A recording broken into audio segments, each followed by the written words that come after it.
Have you ever considered the audacity of freedom in a world shackled by the chains of the 16th century? In an era where the Atlantic slave trade was at its peak, one man dared to defy the status quo. His name was Gaspar Yanga, an African liberator in Mexico who embodied the spirit of rebellion and the relentless pursuit of freedom.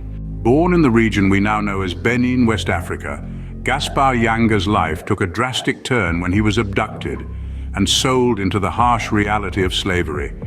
He found himself in Mexico, toiling away on a sugar plantation. Here, he was not alone. He stood shoulder to shoulder with other African slaves, their shared suffering fueling a collective dream of liberation. Freedom was not a gift to be given, but a right to be seized. With this conviction, Gaspar Yanga and his fellow slaves made their daring escape. They didn't just flee, they ignited a rebellion against their oppressors. The local indigenous people, recognizing the shared struggle, joined their cause, together challenging the might of the Spanish colonial forces. Their rebellion was not fleeting, it was the birth of a lasting legacy.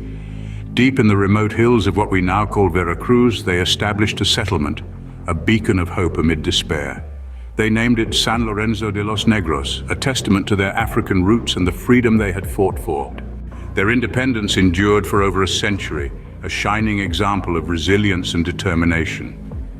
San Lorenzo de los Negros was not just a settlement, it was the first free African township in the Americas, a symbol of freedom that resonated across the African diaspora. Yet all stories evolve, and the legacy of San Lorenzo de los Negros was no exception.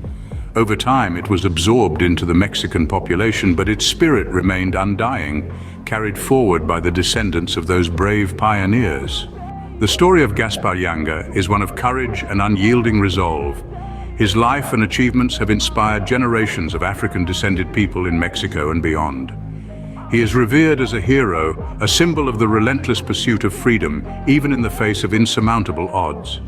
So as we journey through the annals of history, we remember Gaspar Yanga not just as an individual, but as an embodiment of defiance and liberation. His story serves as a poignant reminder that freedom is not a privilege but an inherent right, achievable even in the darkest of times.